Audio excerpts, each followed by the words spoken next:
Hello, and welcome to One World, One Health, a place to talk about ways to improve the health of our planet and its people. I'm Maggie Fox. Our planet faces so many challenges: pollution, climate change, and new and re-emerging infectious diseases like COVID, and they're all related. This podcast is brought to you by the One Health Trust, with bite-sized conversations with people who are helping. Travis Steffens always wanted to study lemurs, distant relatives of human beings that are both adorable and endangered. They only live in one place, Madagascar, a large island east of the African continent. But Travis quickly found he couldn't help lemurs without helping people too. In this episode, we're chatting with Travis, who's assistant professor in the Department of Sociology and Anthropology at the University of Guelph in Canada. He's also founder of a charity called Planet Madagascar. Travis, thanks so much for joining us. Oh, that's lovely. Thanks for having me. Travis, can you tell us a little bit first about your work in Madagascar? Yeah, well, I'm super fortunate. Obviously, I get to hang around with lemurs. Lemurs are a type of primate, these fuzzy little, kind of cat-like looking primates that hop around forests in Madagascar. What I do is I go there and I look for where they are and why they're there.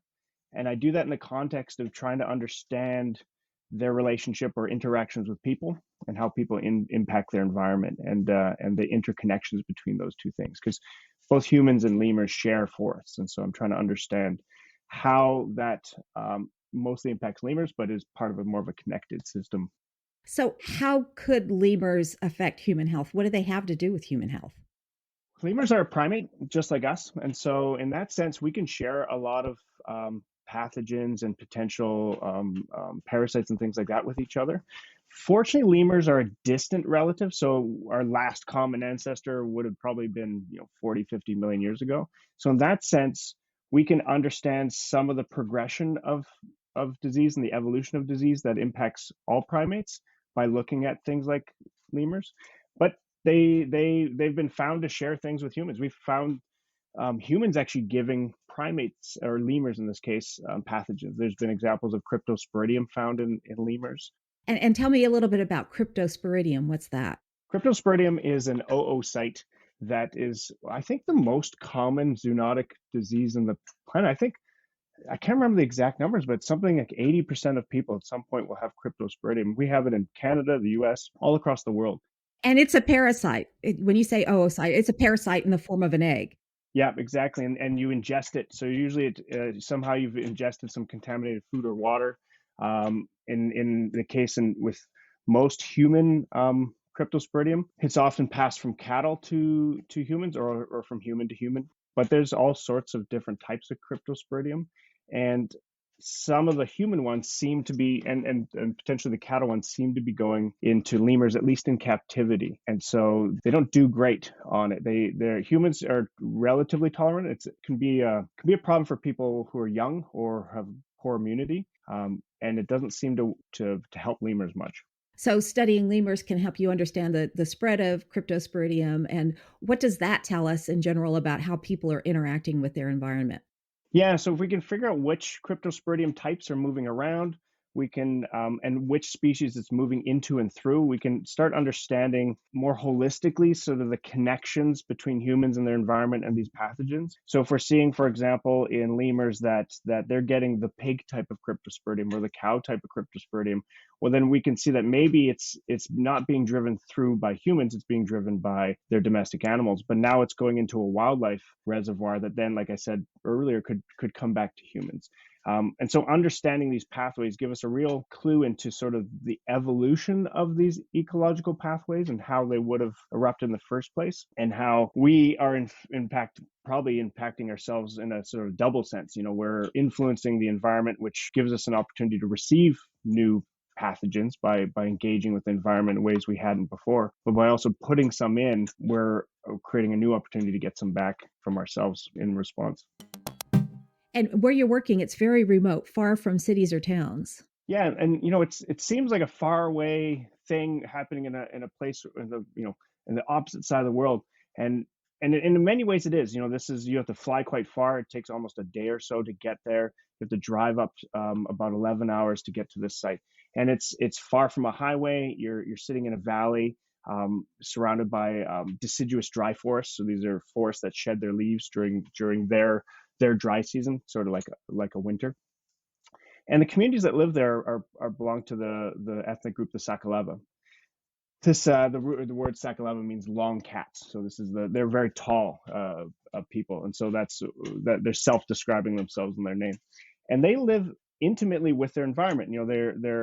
They're agriculturalists who also do subsistence living through the forest, and so they get their wood from the forest, they get their housing from the forest, they get food from the forest, and their communities are inside of forests. In the case of where I work, and there's lemurs in those forests that share that environment with them. You're painting what sounds like a very harmonious picture. These people live in their environment and it sounds very pleasant, it sounds very nice. So, yet I understand that lemurs are endangered. How What's going on there? Are people endangering the lemurs? Yeah, it's Alison Jolly. She's a relatively famous primate researcher in Madagascar, and she said it's a tragedy without villains. It's a scenario where you have what I'm describing seems idyllic. In fact, the valley that I work in, the people who settled that valley about 30, 40 years ago, picked it because it was idyllic. It was beautiful. It had a river, great to grow rice. The forest was nearby. It was relatively cool. But the reality is they left a place that had been deforested. The economic situation became very difficult. There was other concerns. They had religious beliefs and stuff that weren't accepted in the areas they were, so they moved for that reason as well. But Madagascar itself is under a situation where people trying to survive and make a living for themselves also coincides with a lot of forest conversion. And often that conversion is to something that's not compatible with a large amount of biodiversity. In this case, turning forest into rice fields or turning forest into charcoal, to heat homes, to cook food, things like that. Well, tell us a little bit more about the lemurs. Everybody thinks they're cute little animals, but tell us what you know about them. Lemurs there's over 100 species of them. They can be as small as a mouse. There's a mouse lemur, the smallest primate in the world. It's about the size of an egg, can fit in the palm of your hand. The largest current lemur looks to me like a 2-year-old wearing a panda suit. The Indri. They have these raucous calls that sound like they have a trumpet in their throat. Um, some lemurs are omnivorous. Some lemurs are they'll eat anything. Some lemurs only eat leaves. Some lemurs typically only eat fruit. They're mostly in the trees, and they have amongst them have a really interesting form of locomotion they call vertical clinging and leaping. So they'll hang onto a tree, and they have these massive femurs that allow them to explode like a spring off the tree. They launch themselves through the air. I'd say it's like a kangaroo practicing kung fu as they flip in the air, turn, and land on the next tree and bounce through the forest like this. So they're cute. It sounds like they're wonderful to watch. It sounds like they're interesting animals, but why should people work hard to preserve them other than the cuteness of them? What impact do they have on the well being of the people they're living around? Yeah, so they're immediately important for the communities because of a variety of reasons. One of the main ones is that lemurs are the most abundant mammal in terms of species diversity. There's over 100 species, and a lot of lemurs eat fruit, like I mentioned, and they then disperse the seeds of those fruiting trees throughout the forest, helping promote forest growth. Those same fruit trees grow tall, provide habitat that are also suitable for humans to live, and provide fruiting trees that humans like as well. And so, as seed dispersers, they're really important for forests and forest maintenance. They're important economically in terms of in tourism dollars. There's people that will pay a fair amount of money to go look at a lemur. So a lot of national parks are set up around this idea of seeing lemurs. We can learn a lot about ourselves from learning about lemurs. There's a form of simian immunovirus, SIV, that's related to HIV that's in lemurs that is extremely non-infectious to us. And so understanding why that is, where HIV is very infectious, can give us a lot of ideas about the evolution of that type of virus. And there's countless, there's so much genetic information stuck in lemurs that's only found on this one island. It's the only place you can find them. So losing them, we lose millions of years of evolutionary knowledge. And the people who live here, how do they view the lemurs? Are they a nuisance, or do they like them, or do they just kind of coexist with them? There's roughly 18 ethnic groups in Madagascar, and they all have different relationships to the animals they live with. And the group that I live with typically regards lemurs as pleasant creatures that they see some kinship with. They typically don't hunt them. And there's other ethnic groups that revere lemurs. Some species have the opposite problem, where some of the ethnic groups think they're evil and will actively kill them if they see them. Then there's the whole idea that lemurs are kind of like squirrels in this scenario. They are commonplace for people. So just like you and I see raccoons or squirrels as sort of normal, common things, they see them as just parts of the forest. And so there's a varied relationship between people and lemurs.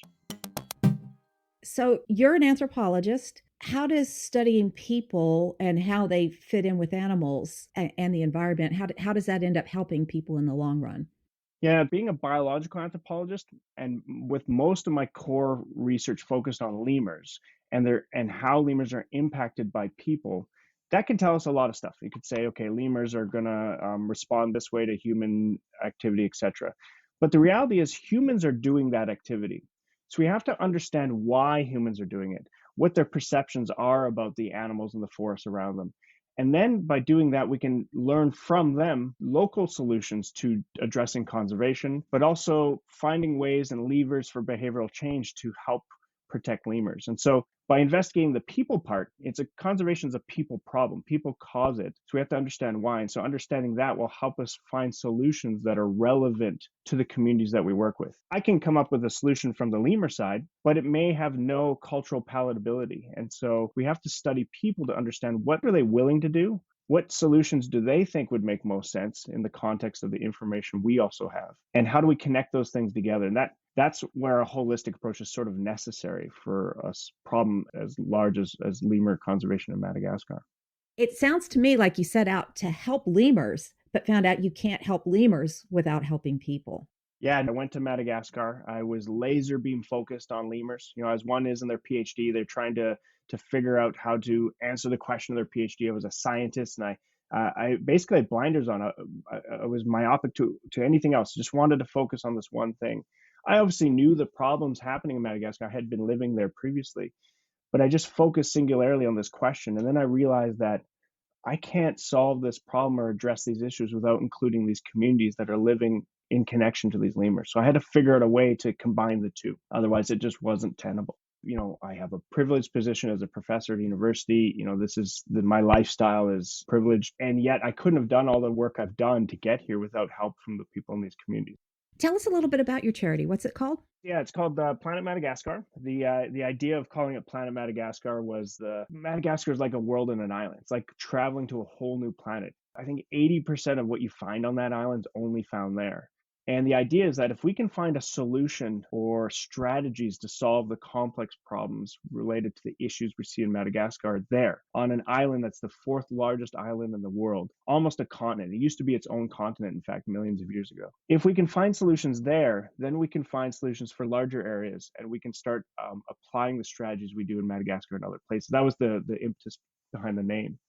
And it really was born out of a kind of a sad story. I was doing my research. I was working in this remote area near this remote community, and I was negotiating some logistics with the community. And one of the young women in the community, this 8-year-old girl, she died of a easily curable disease. You know, if 2 weeks earlier, if she would have had antibiotics, she probably would have been fine. So I'm not a doctor, and I'm a lemur researcher. And when this young girl passed away, I thought this was a curable disease. I spent a lot of money relative to the income in these communities. The amount of money I spent on my research could have paid for everyone's entire livelihoods for 3 or 4 years in the community I was near, which is staggering when you think about it. So I thought there has to be a way to connect my ability to find money to study and conserve lemurs with the people that live beside and with these lemurs. And that's where the idea of Planet Madagascar came about. Myself and a colleague in Madagascar started discussing what would these solutions look like? How do we engage with these communities? And we've been slowly building it since then. That was started back in 2015. There's no place that you can say, look at this other place. It's just like Madagascar, or look at how many things it shares with it. And losing Madagascar is sort of there's no win there. We're not going to find a way to get it back. And so if we can really focus on situations, not the only scenario like this in the world, but it's the situation with the most biodiversity at the greatest risk. And if we could do something about that there, we can learn so many lessons for other places that have similar issues, that we can apply strategies that we use there. And I think that's a really key message to take home, is that we can solve it. The solution to Madagascar is relatively inexpensive in terms of, global GDP and such. It's just a willingness to tackle it. Travis, thanks so much for taking the time to chat with us. It was my absolute pleasure. Thank you very much. Listeners can share this podcast, which is brought to you by the One Health Trust, by email, LinkedIn, or your favorite social media platform. And let us know what else you'd like to hear about at OWOH, that's OWOH at onehealthtrust.org. Thanks for listening. Thank you for listening to One World, One Health, brought to you by the One Health Trust. I'm Ramanan Lakshminarayan, founder and president of the One Health Trust. You can subscribe to One World, One Health on Spotify, Apple Podcasts, or wherever you listen to podcasts.